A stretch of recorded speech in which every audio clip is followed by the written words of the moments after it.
आप सभी बहुत अच्छे से जानते हैं कि बाहर का दिया जलता है तो कभी भी आंधी और तूफानों में डूब सकता है, लेकिन जब निष्ठा का दिया जलता है, श्रद्धा का दिया जलता है, दुनिया में ऐसा कोई आंधी और तूफान नहीं तो इस श्रद्धा के दिए को बुझा सके।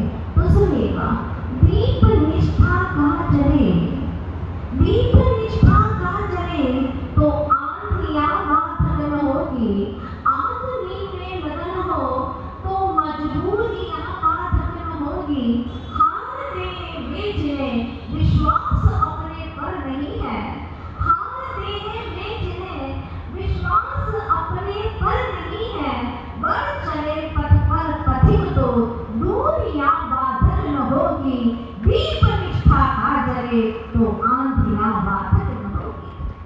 अंदर की बात है, हमने बाहर के बहुत दिए जलाए हैं, लेकिन एक बार ज्ञान का दिया जल जाए तो निज का परमात्मा का दर्शन होता है।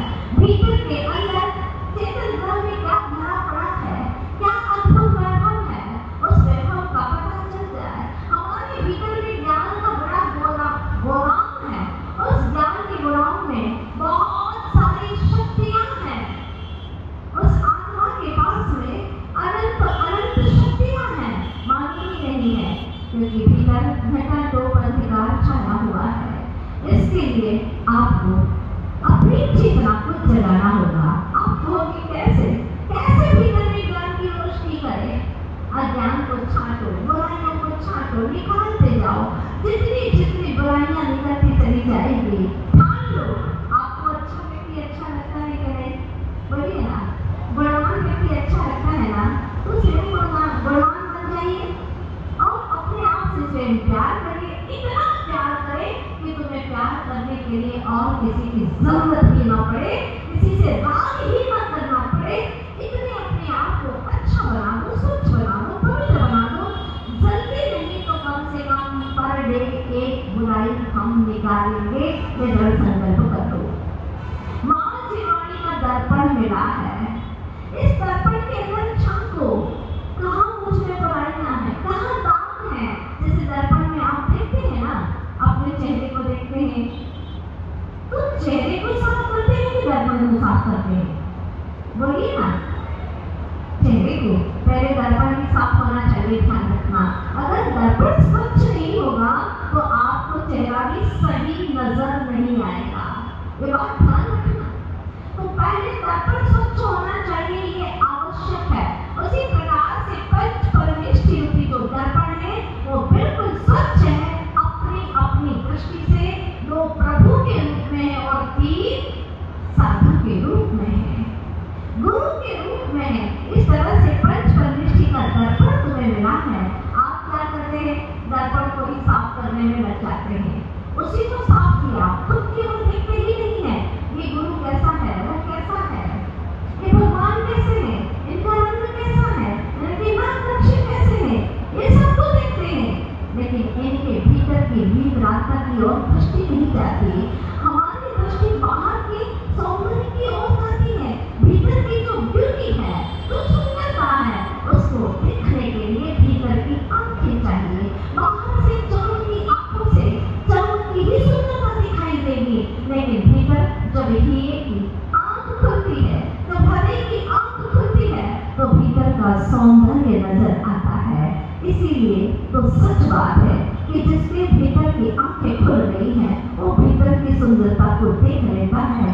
तो सच ही कहा है कि जब चर्म की आंख खुलती है, जब चर्म की आंख खुलती है तो जहान नजर आता है। जब चर्म की आंखें खुलती हैं तो जहान नजर आता है, और जब अंदर की आंख खुलती है तो अंदर का भगवान नजर आता है, अंदर का भगवान नजर आता है। इन चर्म की आंखों से हमने बाहर के भगवान को तो देखा, लेकिन भगवान हमें और उपदेश दे रहे हैं। वो कह रहे हैं, अहो चेतन आत्मा, हे भक्त आत्मा, तो अपने अंदर की आंखें खोल, इससे तुझे अंदर का भगवान दिखेगा। लेकिन हम खोलते ही नहीं है, भगवान की बात सुनते ही नहीं है, मंदिर के अंदर आने वाले लोगों की बातें सुनते हैं।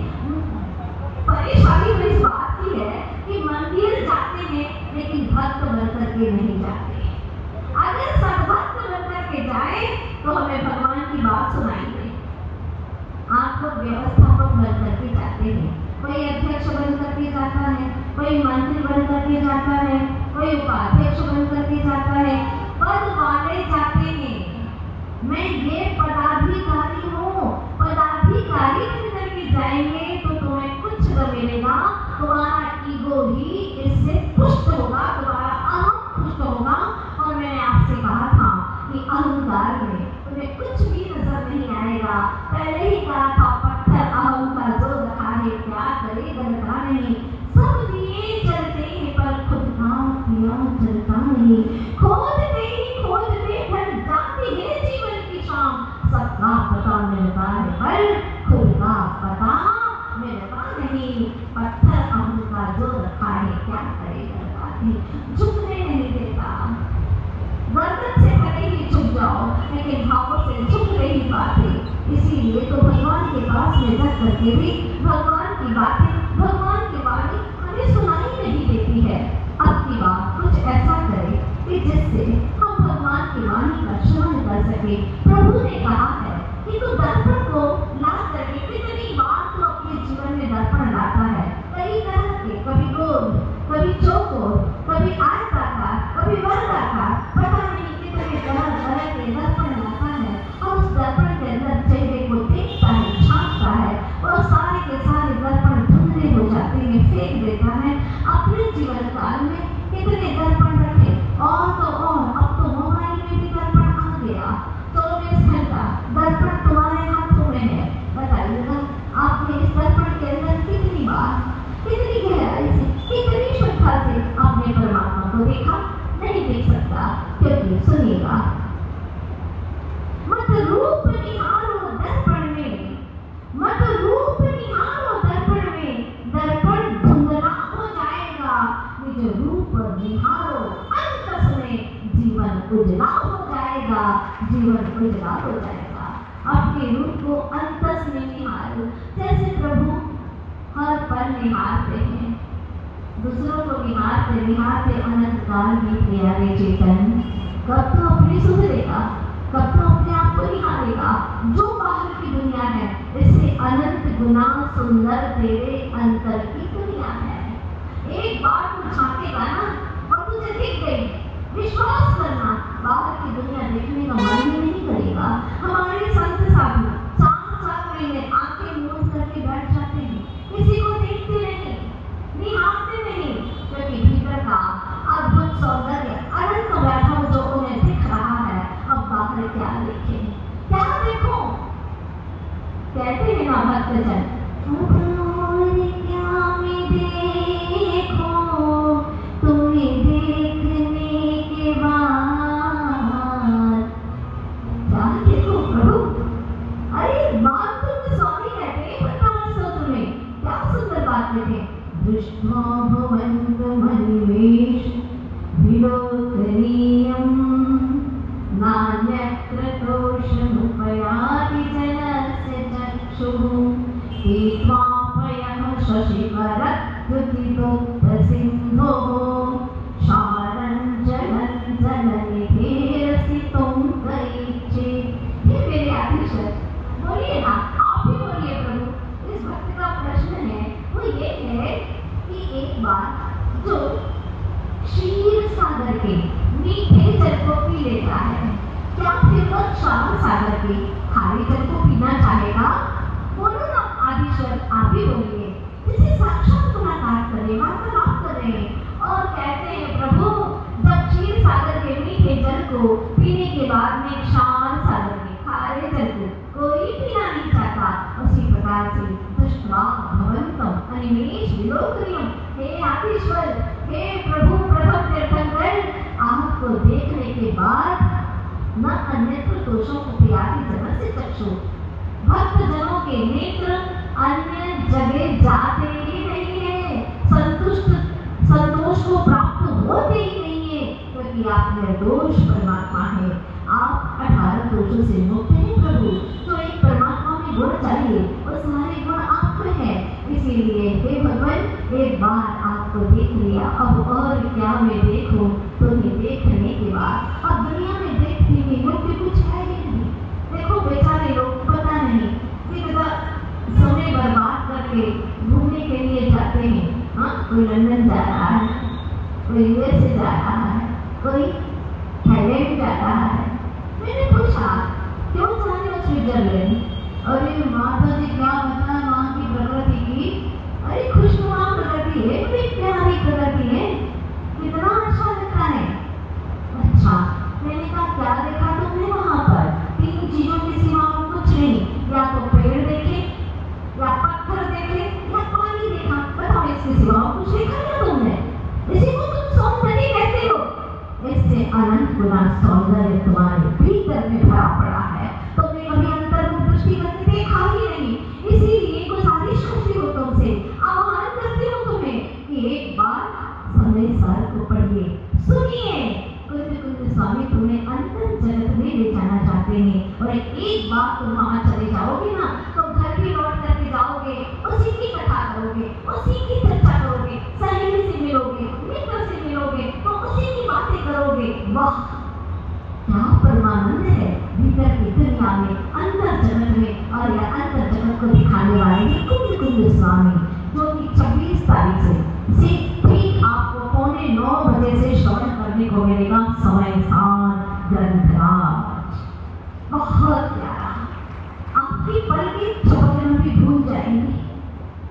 ऐसे किसी देश में, ऐसी किसी दुनिया में आप पहुंच जाओगे और आपको लगेगा वाह, मेरे जीवन का हर एक लम्हा सार्थक हो गया है, मैंने जीवन जिया है इतना सब व्यर्थ निरंतर, क्योंकि अपने को जाना नहीं।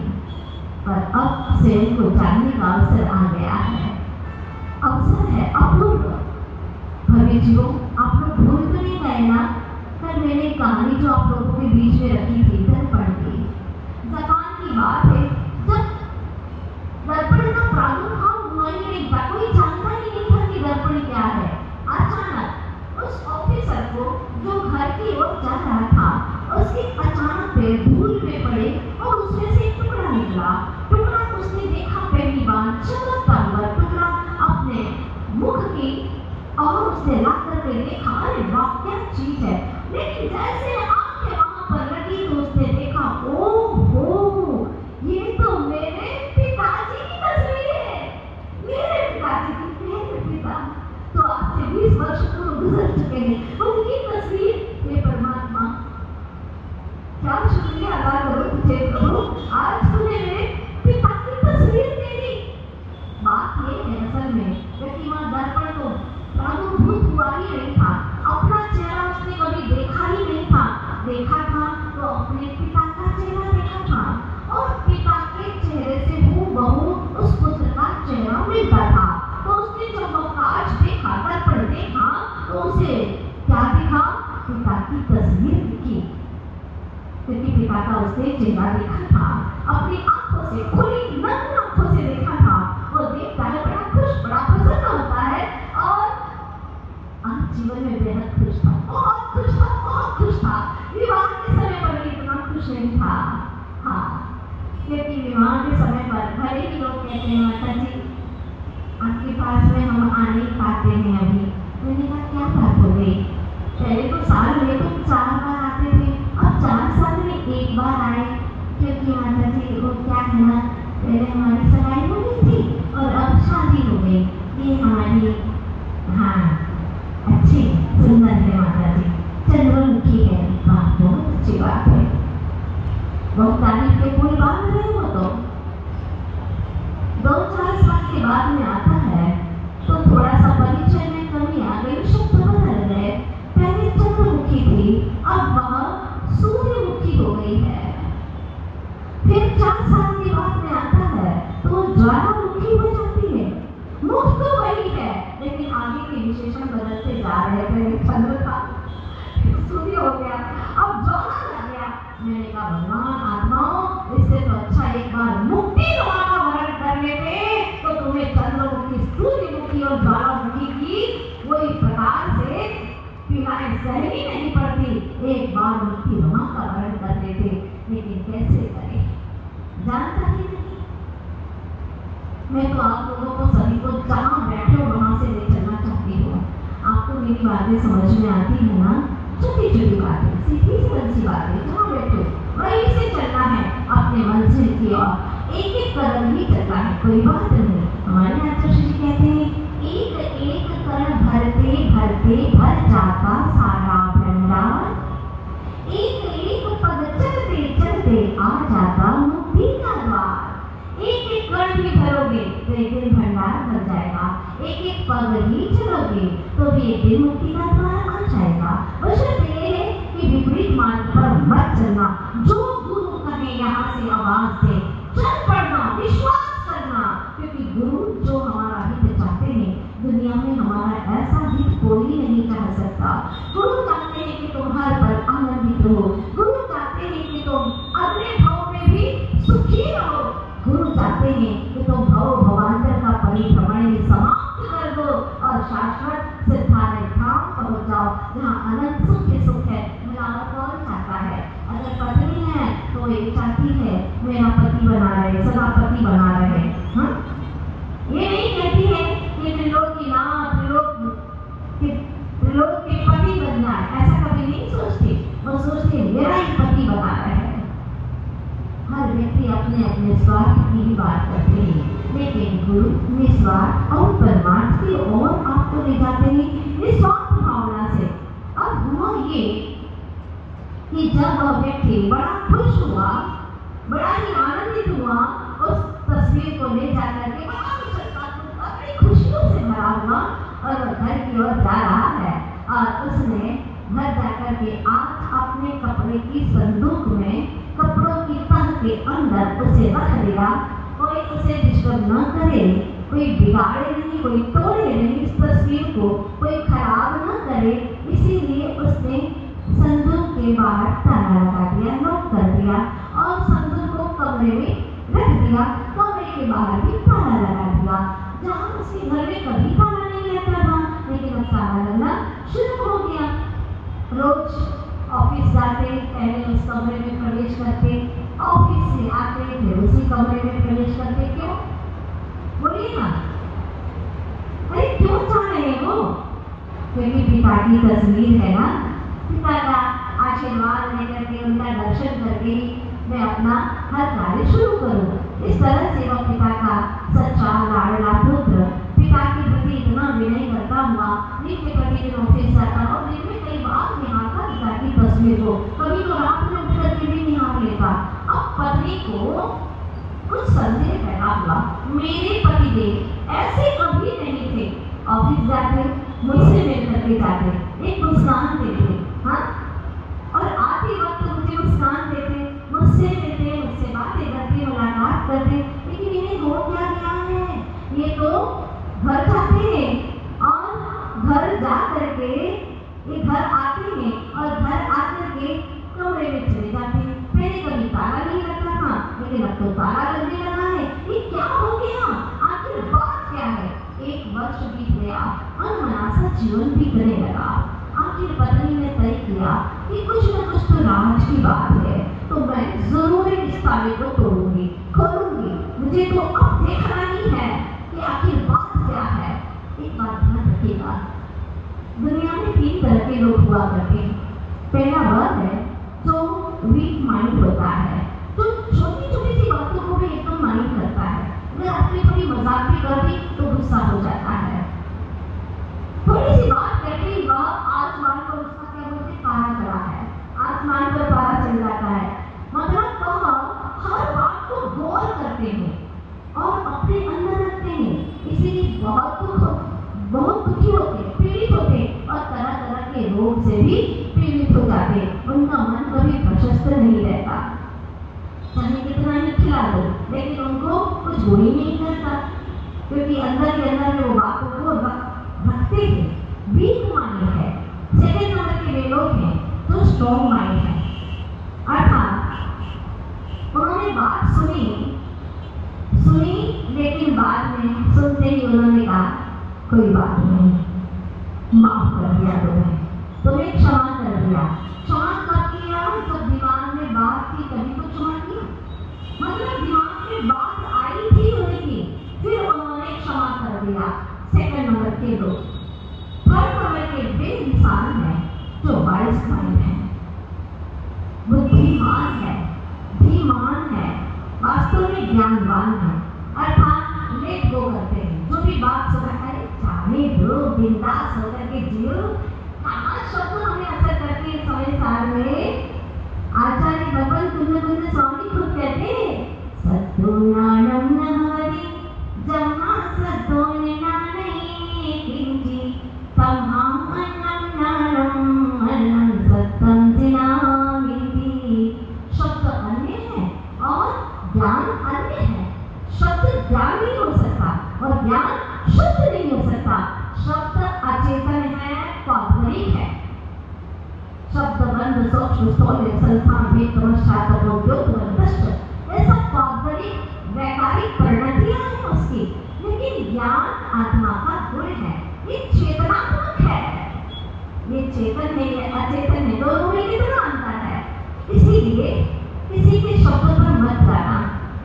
अगर किसी ने कोई शब्द आपको अपशब्द कह ही दिया, उसने तो दिया, लेकिन लेना न लेना तो आपके हाथों में।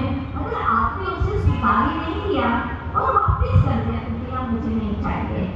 हाँ, जैसे आप अपने छोटे छोटे बच्चों को सिखाते हैं ना, किसी के भी यहाँ जाओ अथवा तुम्हें कोई कभी भी कुछ चीज दे खाने पीने की तो झट से बोल देना नहीं नहीं हमारे घर पे सब है, हमें नहीं चाहिए, हम तो खा के आए हैं, पेट भरा हुआ है हमारा, हमें नहीं चाहिए। बच्चों को सिखाते हैं ना, तो अपने मन रूपी बच्चे को आप सिखा देना, बिल्कुल तय कर लेना। देखो मन रूपी बेटे, अगर कोई तुम्हें गाली के शब्द दे, कुछ भी सुनाए, कुछ काम धाम करती नहीं है, बड़े बड़े खाती रहती है, कुछ कमाता नहीं है, कुछ करता धरता नहीं है, कई तरह से तुझे उदाहरण दे सकते हैं, लेकिन तुम्हें कह देना नहीं मुझे आपके शब्द नहीं चाहिए। हाँ, मेरे पास में भगवान की वाणी है ना, ये मेरे पास में बहुत अच्छी वाणी है तो मेरे पास में, क्योंकि चातुर्मास जो चल रहा है। हाँ, आपको बच्चे में हम जाते हैं, 26 से शुरू होने वाला 7:40 का टाइम छूटिएगा नहीं। हम आपको शिविर में जाते हैं और बहुत ही बातें होती हैं और समय साथ उसको तो छोड़ना ही नहीं है। उसमें तो मेरी चर्चाएं हैं। आज तक मैंने दुनिया की चर्चा की, अब मेरी चर्चा, मेरी कथा सुनने का अवसर आया है, हम वो सुनते हैं। भाई साहब, तुम्हारी गाड़ी हमें नहीं चाहिए, लेकिन भगवान की वाणी है ना हमारे पास में और हमने नवाना भर दिए, अब जगह ही नहीं है गाड़ी रखने की, इसलिए कृपया करके क्षमा कीजिएगा, हम आपकी गाड़ी को स्वीकार नहीं कर सकते। वो गाड़ी लौट करके कहाँ चली गई? उसी के पास में चली गई। बात बहुत छोटी है, लेकिन तैयारी आपको ही करना होगा। सुनने में बहुत अच्छा लगता है, बेहद अच्छा लगता है, लेकिन ऐसा कठिन लगता है जब उसको अमल करना होता है। पर आप लोग तय कर लीजिएगा, आज से ही हम प्रैक्टिकल करेंगे। बोलिएगा, प्रॉमिस करिएगा अपनी आत्मा से, हम प्रैक्टिकल करेंगे। हो सकता है सासू माँ आपको कुछ कह दे, हो सकता है माँ आपको कुछ कह दे, पिता कुछ कह दे, बेटे से कह दे, बेटा बाप से कुछ कह दे, लेट गो, क्योंकि वाइज माइंड बनना है, आपको सब छोड़ देना है। मुझे इन शब्दों को भीतर में प्रवेश भी नहीं कराना है, ये तय करना है, संकल्प करना है। आपका छोटा छोटा संकल्प, छोटी छोटी बातें आपको चोटी तक पहुंचाने वाली है, ये तय बात है। तो आपको ही अपना अंतर पुरुषार्थ चलाना पड़ेगा। चेतनात्माओं, भव्यात्माओं, करोगे ना अपने लिए, अपने जीवन को आनंदित बनाने के लिए कुछ तो पुरुषार्थ करना ही है। सिर्फ श्रवण नहीं करना है, उसको अमल भी करना है। तो हुआ क्या, 3 प्रकार के लोग हैं, आप लोग स्वयं देख लीजिएगा आप कौन से नंबर पर बैठे हुए हैं। Weak mind, strong mind and wise mind. आप कौन से माइंड वाले हैं, आप सोचिएगा। अगर पहले नंबर पे हैं तो आज से तय करिए कि हम तीसरे नंबर पर अवश्य पहुंचेंगे, पूरा पुरुषार्थ करेंगे, अब चातुर्मास हमारा सार्थक हो जाएगा। जैसे आप सफल व्यक्ति को पसंद करते हैं ना, बहुत अच्छी बात कह रही हूँ, आप सफल व्यक्ति को पसंद करते हैं ना, सफल व्यक्ति को पसंद तो करते हैं, लेकिन सफलता पाना पसंद नहीं करते। आप अच्छे गुणवान व्यक्ति को तो पसंद करते हैं, पर अच्छे और गुणवान व्यक्ति बनना नहीं चाहते। यही हमारी सबसे बड़ी कमजोरी है। चाहते बहुत अच्छा है, पर अच्छा करना नहीं चाहते। आपसे कोशिश कीजिएगा कि मुझे अच्छा होना है, कुछ अच्छा ही करना है, बुराइयों को तलाश करके अलग करना है। तो जब वह बड़ा ही खुश था, लेकिन पत्नी बड़ी नाखुश। वर्ष गुजर गया। अब पत्नी ने सोचा आज ऑफिस जाने दो, मैं तो खोल करके ही रहूंगी। और जैसे ही ऑफिस गए उसने खोला, ताला तोड़ा, कुछ नहीं मिला, कोई वस्तु नहीं थी, संदूक थी। पर संदूक में भी संदेह हुआ। खोला उसने, ताला लॉक था, वो तोड़ दिया, देखा कुछ भी तो नहीं है, कपड़े ही है, लेकिन फिर संदेह था, कुछ तो होना चाहिए, वरना ऐसा नहीं कर सकते। घंटों घंटों तक पता नहीं क्या करते रहते हैं। मैं आपको थोड़ा सा समय दे रही हूँ, 24 घंटे का।